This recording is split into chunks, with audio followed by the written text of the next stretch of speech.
नहीं, अनुज से तो मेरा डिस्कशन नहीं हुआ इस बारे में, because I am not close to everybody on the set. I am close to few people जिनसे मैंने बात की।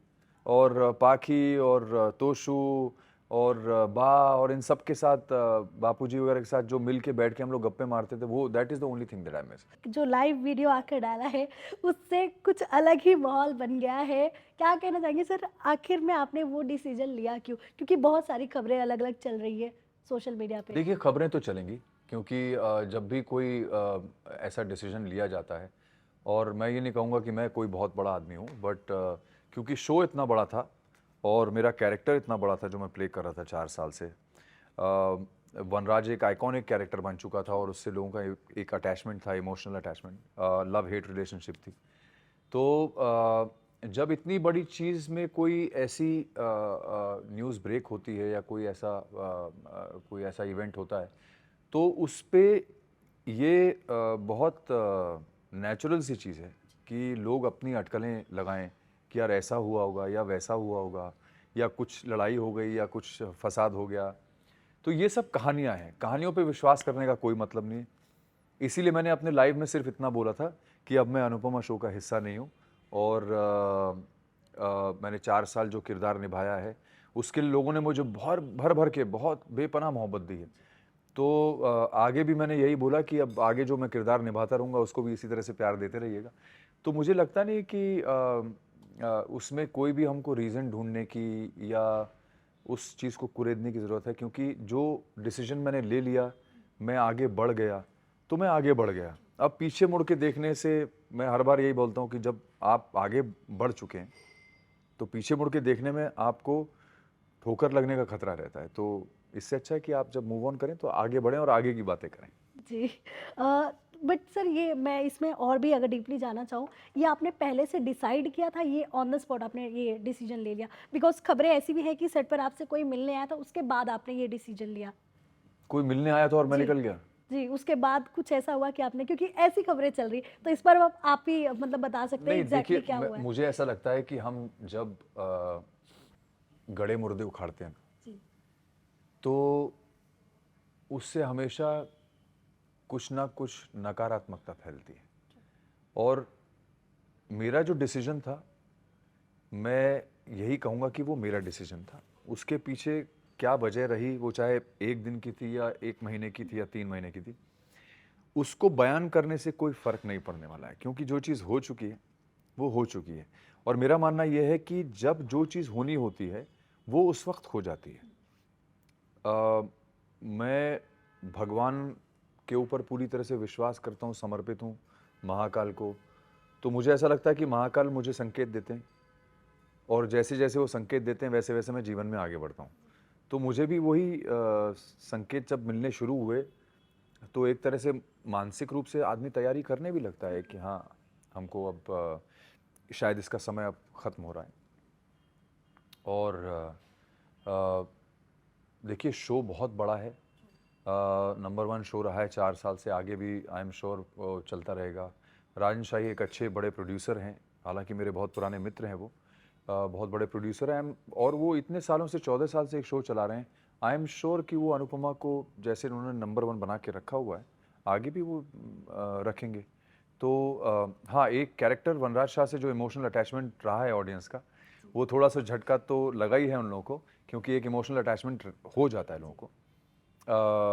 बट उस इमोशनल अटैचमेंट के पीछे जो प्यार था, वो मैं ख़त्म नहीं होने देना चाहता था। क्योंकि अगर मैं अपना किरदार निभाते निभाते बहुत ज़्यादा बोरिंग होने लगूं एक टाइम के बाद, क्योंकि कुछ ज़्यादा करने को नहीं रह गया है। जितनी चीज़ें, जितने कलर्स, जितने शेड्स मैं दिखा सकता था, मैंने ऑलरेडी उसमें दिखाए हैं। तो एज एन एक्टर अगर मैं एग्जॉस्ट हो रहा हूँ तो इसका मतलब मैं काम ठीक से नहीं कर पाऊंगा, और फिर जो लोग मुझे इतना प्यार मोहब्बत दे रहे हैं वो भी डिसअपॉइंट होंगे। तो इससे अच्छा है कि जब तक अच्छा है तब तक आप वो अच्छी यादों के साथ ऑडियंस को छोड़ के जाएं। सर, अगर मैं लास्ट डे की शूट की बात करूँ, आपने रक्षाबंधन के पहले किया है, तो लास्ट सीन नहीं, आपने। रक्षाबंधन वाले दिन ही शायद मेरा लास्ट डे था शूट का। ओके। क्या था वो लास्ट जो आपने शूट किया, एंड वहाँ से जब एग्जिट किया आपने, क्या मोमेंट था वहाँ पे? बस सबको गले लगा के जो मेरे अपने सबको पता था कि ये आपका लास्ट डे? हाँ, मतलब मैं निकल रहा था वहाँ, सबको गले लग के गया। 2-1 लोगों ने आँसू भी बहाए। सर कौन थे वो लोग? मेरे को एक्टर्स ही थे, ओके। तो वो लोग आँसू बहा रहे थे। वो तो बच्चों की तरह ट्रीट करता हूँ उनको, तो वो बहुत प्यार करते हैं मुझे।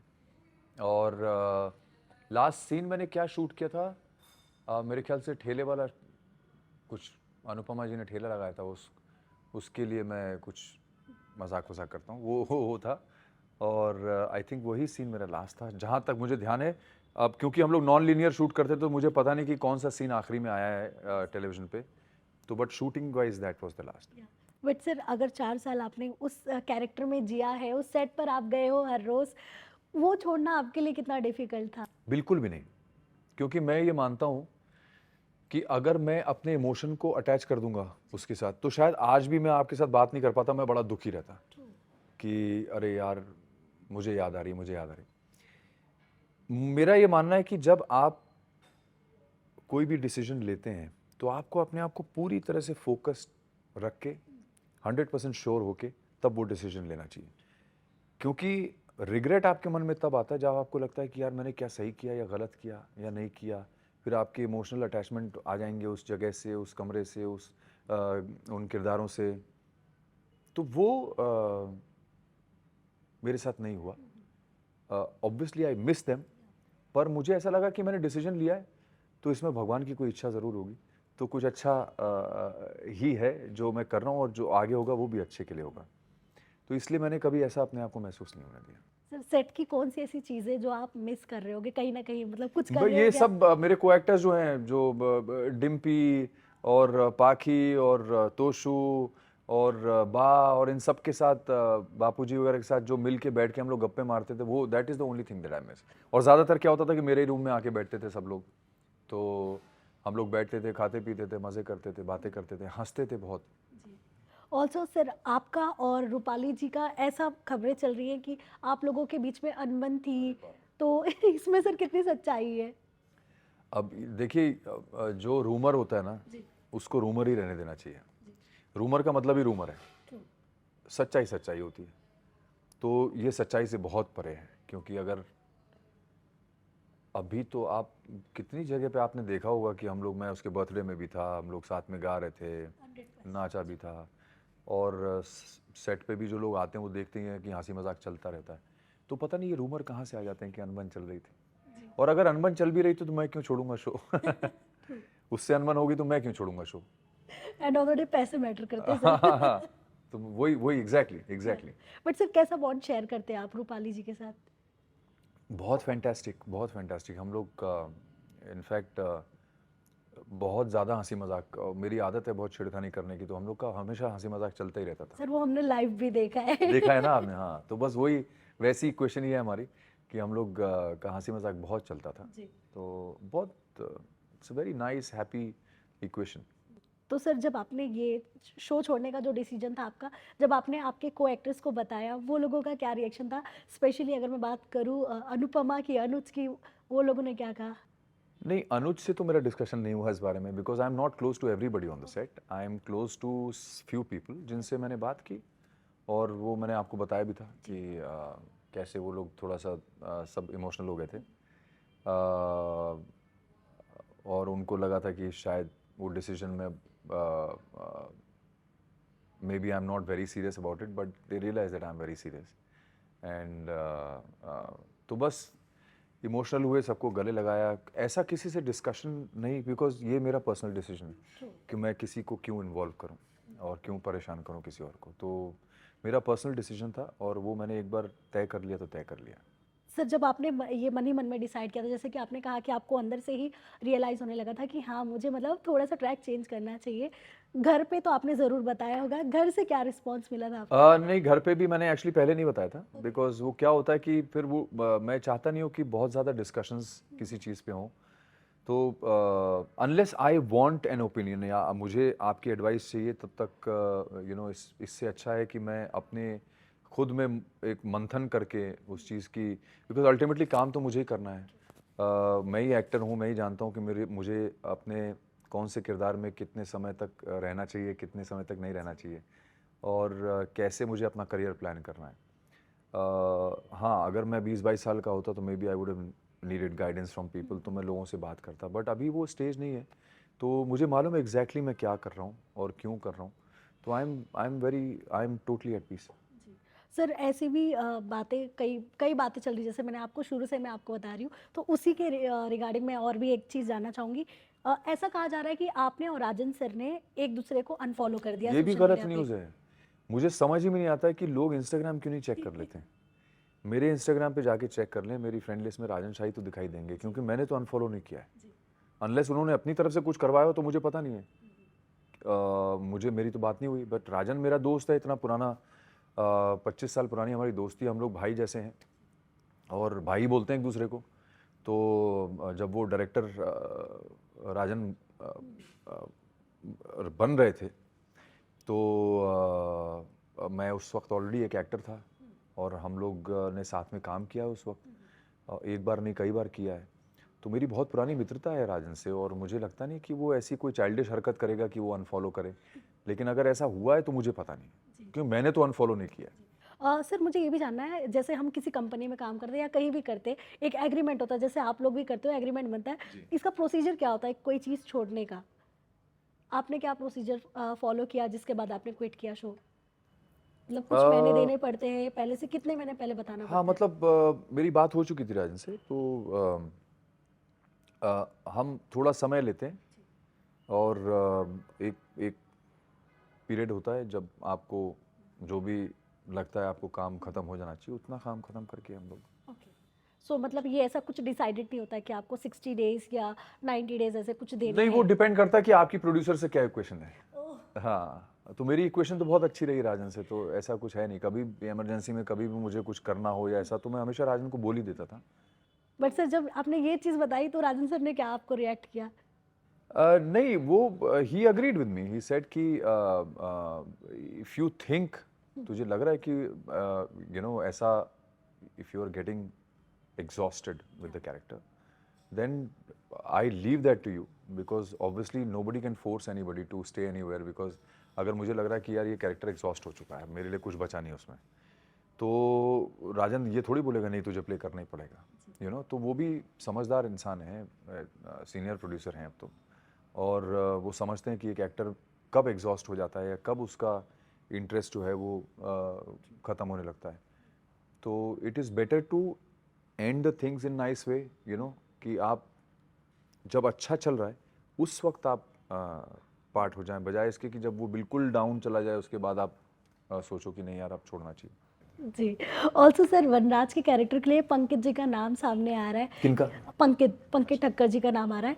आपको क्या लगता है किस तरह निभा पाएँगे वो जिस तरह से आप लोगों नहीं ने नहीं, मैं ये चाहूँगा अगर कोई भी कर रहा है वो कैरेक्टर, तो उनके लिए तो बहुत अच्छी बात है, क्योंकि एक एस्टैब्लिश शो में कोई भी किसी भी किरदार में अगर आप जा रहे हैं तो वो आपकी एंट्री सीधे टॉप पे हो रही है, तो वो बहुत अच्छी बात है। और आई एम श्योर पंकज जो है वो बहुत अच्छी तरह से निभा पाएंगे character. I am sure her actor जो है वो रेडी होके जाएगा ये सोच के कि मुझे एक ऐसा कैरेक्टर निभाना है जो काफ़ी पॉपुलर भी है और लोगों से जुड़ा भी हुआ है। तो आई एम श्योर कि पूरी तैयारी से वो जाएंगे। I am sure he will do well for the character. जी। सर ऐसे भी कहा जाता है कि राजन सर के जो भी शोज़ होते हैं उसके सेट पर ना काफ़ी रिस्ट्रिक्शंस होते हैं। तो इस बात में कितनी सच्चाई है? और कई एक्टर्स ने तो ये भी दावा किया था कि जब राजन सर सेट पर आते हैं तो मतलब उनका ऐसा है कि उनके प्रोडक्शन से कहा जाता है कि पैर छूना है, ऐसा कुछ है वहाँ पे? देखिए, मैं तो इतना सीनियर हूँ कि मुझे कभी ये सब चीज़ें मुझ तक पहुँचती नहीं हैं। तो उसके सेट पे क्या होता है, क्या चीज़ें चलती हैं बाकी जगह पे, ये मैं नहीं जानता हूँ। क्योंकि वो उन लोगों के बीच की बात है, क्योंकि ये बातें मुझ तक नहीं, कोई मुझसे इतनी हिम्मत नहीं करेगा कि मुझसे आके ये सब चीज़ें शेयर करे या बताए। तो उनको मालूम है कि मैं, मतलब मैं कहाँ पे हूँ या सीनियरिटी क्या है। तो मेरे लिए तो राजन राजन ही है। मेरे लिए राजन प्रोड्यूसर नहीं है, मेरे लिए मेरा दोस्त है। और मुझे लगता है शायद इन्हीं सब चीज़ों के चलते ये सब चीज़ें मुझ तक नहीं पहुंचती, बट मुझे पता नहीं इसमें कितनी सच्चाई है कितनी नहीं। सर आपका इतना लॉन्गेस्ट शो रहा है इस जिस तरह से देख रहे हैं आप मैं अगर हर चैनल की भी बात करूँ, कोई भी शो इतने चल नहीं रहे आजकल।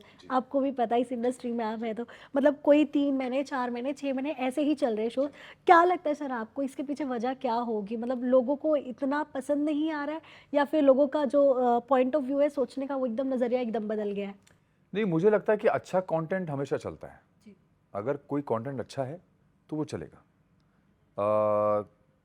उसमें चाहे कंटेंट पूरी तरह से अच्छा हो या उसमें कोई ऐसी चीज़ हो जिससे लोग जुड़ जाएं, कोई भी ऐसा सेंटिमेंट हो जिससे लोग जुड़ जाएं, तो वो चल जाता है। कुछ बहुत ज़्यादा चलता है, कुछ उससे थोड़ा कम चलता है, लेकिन चल ज़रूर जाता है। तो अच्छा कंटेंट हमेशा चलता है, मेरा ये मानना है। तो सर अगर मैं जानना चाहूँ, कौन सी ऐसी जो सीन है जो आपने किए हैं अनुपमा से रिलेटेड, बहुत सारे किए, बट कोई ऐसा जो हमेशा आपके लिए खास होगा? अ, मुझे ऐसा लगता है कि जो हमारे जो डिवोर्स सीन्स थे ना, जब अनुपमा और वनराज का डिवोर्स चल रहा था, वो सीन्स बहुत अच्छे थे। क्योंकि वो इतना हाई ऑन इमोशन था और वो मोमेंट्स जो थे वो बहुत ही लेजेंडरी मोमेंट्स थे। और वही समय था जब हमारी टीआरपी भी मैक्सिमम गई थी, 4.4 या कितनी गई थी, वो बहुत ज़बरदस्त हो गया था, रिकॉर्ड ब्रेकिंग हो गई। तो वो पीरियड बड़ा अच्छा था, उस वक्त मोमेंट्स बड़े अच्छे थे। और वो इवेंट भी ऐसा था ना, डिवोर्स वाला, और सिर्फ डिवोर्स के पहले, फिर डिवोर्स के दौरान, फिर डिवोर्स के बाद, वो पीरियड बड़ा अच्छा चला था। तो वो पूरा पीरियड जो था वो मेरा फेवरेट था।